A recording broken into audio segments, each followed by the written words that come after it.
If you were to ask anyone who watched Counter-Strike before CS2 came out who Sanji was, oh baby, you would see a glimmer appear in their eye, a wide grin smile, and hear the response, oh, I know Sanji. He was the fucking GOAT. Garmlings, it's very rare for one player to be universally loved, especially nowadays. You know, everyone, it feels like, has their haters. So you might be wondering, who is this Sanji? And how did he become the golden boy of the Counter-Strike scene? The beautiful, beautiful boy of Sanji was born on November 18th, 1988 in Uzbekistan. And while we really don't know too much about his personal life, what we do know is that in 2015, he qualified for FPL with only 2,000 hours in the game. If you didn't feel like a chud before, you certainly will now. I mean, I can't even look at my hours. Are you fucking kidding me? It's like 910. How is 910 so good at the game with 12 hours? Maybe it's because more skins equals more wins. And if you want more skins, check out today's sponsor, Skin Place, a site where you can quickly and safely sell your skins. Then you can choose one of their many withdrawal methods such as PayPal, crypto, or card. And if you use my promo code Garmour, you will get a 2% bonus to the first sale you make.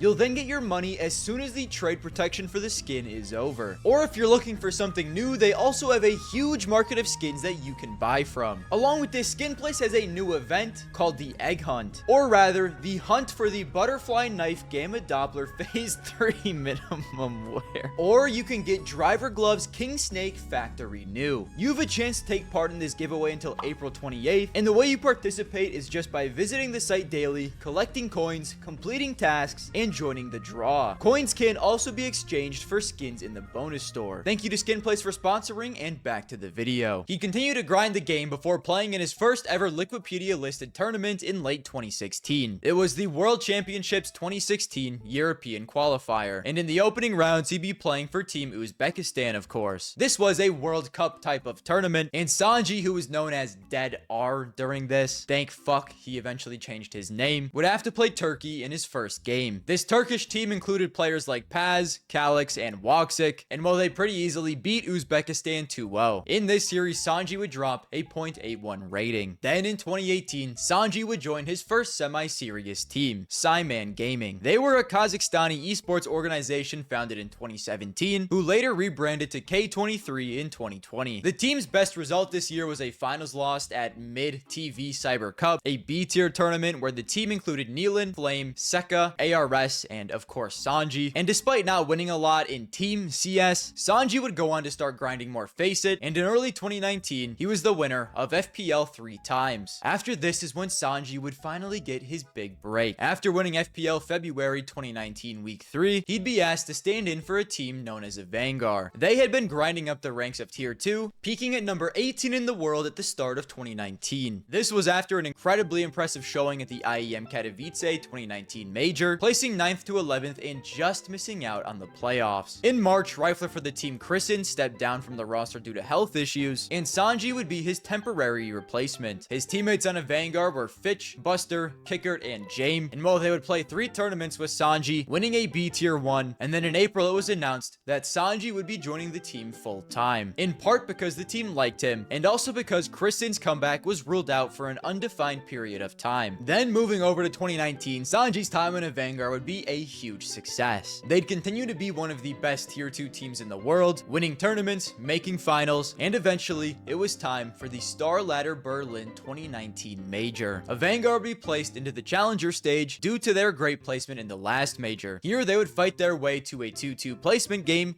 needing one more win to make the next stage. But if they lost, their Major run would be over. In this 2-2 game, they would need to play Sanji's old team, Cyman Gaming. Come on, bro, you're telling me this shit isn't scripted. And a Vanguard end up winning 2-1, qualifying for the Legend stage. And while a Vanguard was looking to repeat their success of last Major or even do better, that wasn't even really the main storyline of the team at this point. No, the main storyline around a Vanguard was quite literally Sanji. People were just enamored with his play playstyle. We had seen support players whose main purpose on the team wasn't really to frag, but to help everyone else do so. But I don't think anyone up to this point had played the position quite like Sanji did. On the team, he was classified as an entry fragger. Him and Kicker both were, but the way the team set them up was drastically different. If we look at pistol round map 1 versus Cyman Gaming, Sanji is sent in like any normal entry, and well, he gets decked. Round 2, after a Vanguard convert, Kicker has a Mac 10 like a normal entry, and Sanji has $1,500 and a USP. We all know James is Mr. Money Man, Mr. Money Bags. He puts a huge emphasis on team economy, and in the days of a Vanguard, Sanji would at times kind of just be used as the team's bank. Later in this round, he'd get a Dren's Mac 10 due to a Dren being lit, and then he would throw a smoke for the team, run top mid, and die. Unfortunately, a Vanguard would lose this round, but because of the strange buy in round 2, they'd force up and actually have a pretty decent buy themselves. Sanji's reward for saving would be to actually play with an AK this round, but he would run past a one-way smoke, thank God we don't have these anymore, and die without a kill. A Vanguard would lose this round and pretty much full save the next. In the next buy round, Sanji would have a Mac 10 while everyone else had an AK. This was an extremely common thing for Sanji. I'd say he had a Mac 10 or MP9 more than an AK or an M4 to be honest, and while this round he'd be bomb bitch, set up Buster on Banana with a beautiful flash, and as a reward, James would say, good flash buddy, run into A site with your Mac 10 and allow me to trade you. Look at this dude running onto site. He looks like a drone from Rainbow Six Siege, and that's literally how a Vanguard would use him half the time. He wasn't like a traditional entry you'd set up with util to try and get you an entry. He quite literally was like the team's drone. Throw him out onto a site for info and see what happens. Somehow he'd actually get a kill doing this after a whiffed op shot, and then this round would be won by Kicker in a 1v1. After winning that round, congrats, buddy. You can upgrade from a Mac 10 to a UMP. This round, he'd once again try to flash for his team, but they'd get shut down in the push into A site. Then they'd full save next, and Sanji is now 1-7. But that doesn't really matter. Are you guys seeing the supportive work this motherfucker is putting in right now? The next buy round, surprisingly, Sanji would actually have an AK, while Kicker would only have a Galil. But unfortunately, his entire team would die, and he'd be left in a 1v4. A 1v4 where Sanji would finally show us what he's capable of.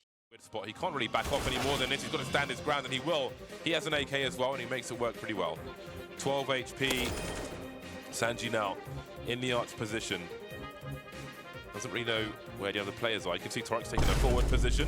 Beautiful shot from him, a ding and a dong. He'd trade one, then die. Next round, if Vanguard only has CZs and it's over fairly quick, then the next buy round will be the same old, same old. Sanji has been playing apps with a Dren for most of this game, and while a Dren slowly took control, he'd simply sit back, alt mid, hold an angle for 20 minutes, and then walk back and be the team's bomb bitch. Here, as you would expect, Sanji would throw B util for the team, helping them win the round. The next round, Sanji would do cardio, a Vanguard would win. The next round, he'd sit in his little alt mid and hold apps like a good boy before getting called over to B once again to throw util. This was quite literally Sanji's life. And then my fucking goat would clutch a 1v2. Versus one, Sanji makes it 1v1. He's got a molly. Sanji, oh, he's going to get tagged again, but still, it's next to no damage.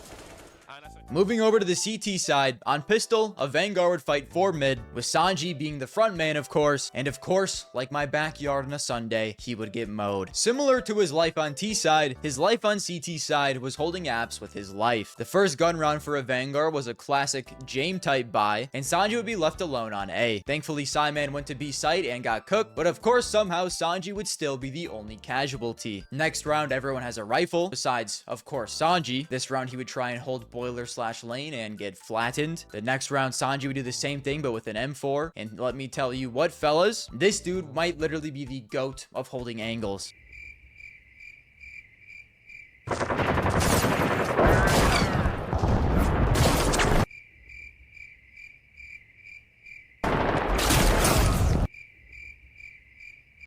I mean, he would literally do this round after round, literally without budging. If I tried to do something like this, I would like start shaking uncontrollably. My eyes would start twitching. I probably just would combust. Simon would go B, and Sanji would not get peeked. Probably because they were afraid of him.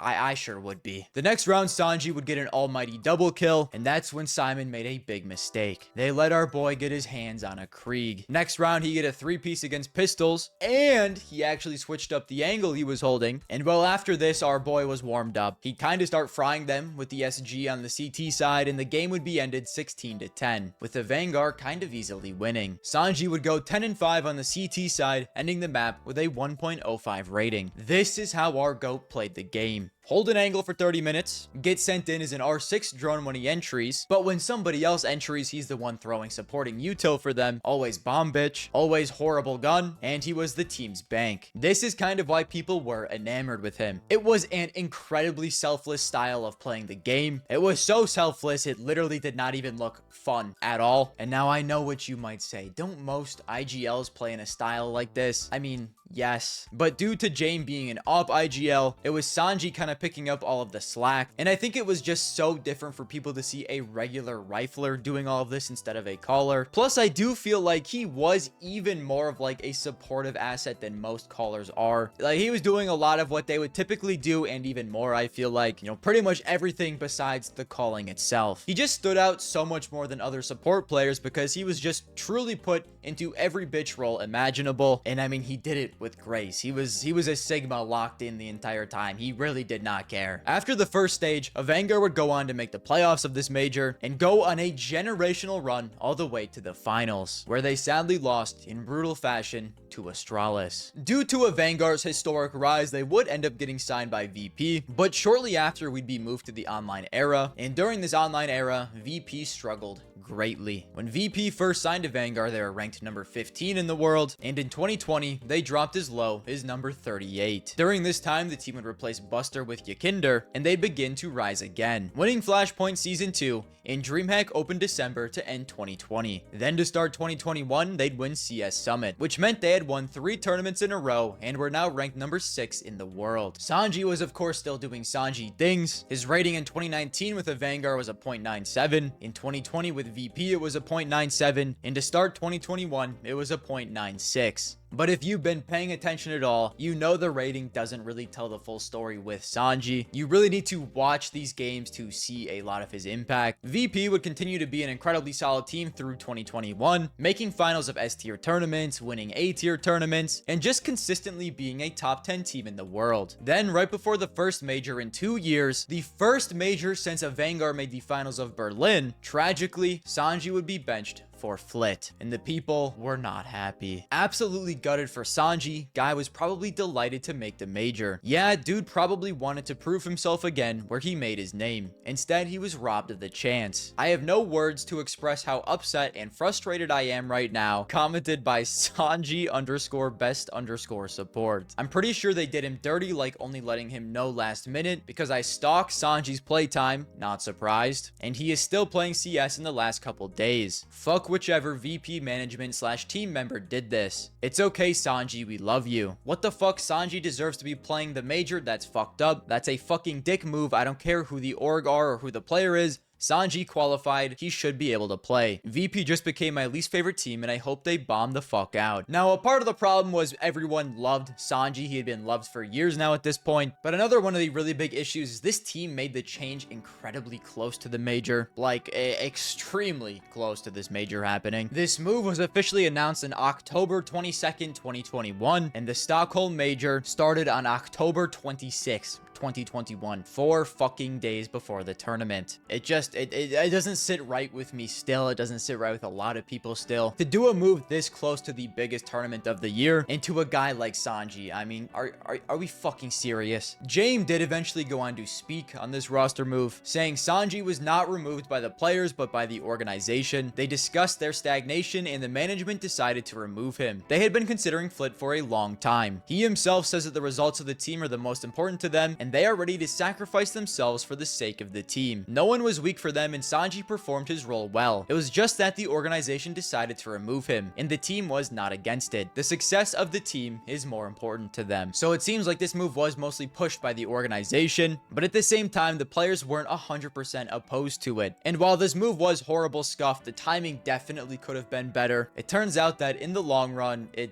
did kind of work out. Not at the PGL Stockholm Major, as VP did make the playoffs but lose in the quarterfinals, and Flit would post a .99 rating, which was 0.01 worse than Sanji at Berlin. You know, the fact that Sanji wasn't the lowest rated player on the team is insane, by the way. But this move worked out in the long term, as Jame and VP/Outsiders would win the major next year at IEM Rio, and Flit would post a 1.25 rating. So like, while I am happy for Jame winning a major, it's just, I wish it could have been with Sanji, man. He had become a fan favorite on a Vanguard and VP, truly just doing whatever was needed of him for the team to win. He wasn't KD farming like Frank in my Faceit game, not HLTV rating hunting, simply holding angles for 45 minutes, using pistols and SMGs on full gun rounds, throwing util for everyone else while he gets sent in dry to be a R6 drone. I mean, he was just without a doubt the most selfless player most of the community had ever seen. After Sanji's time on VP, he'd never go on to play for another team again, instead becoming a coach in 2023 at the age of 24. He was a coach on a few different teams before landing in Rustic, where he was currently still the coach today. Sanji, I miss you dearly, and I promise your legacy will never be forgotten. If you guys liked the video,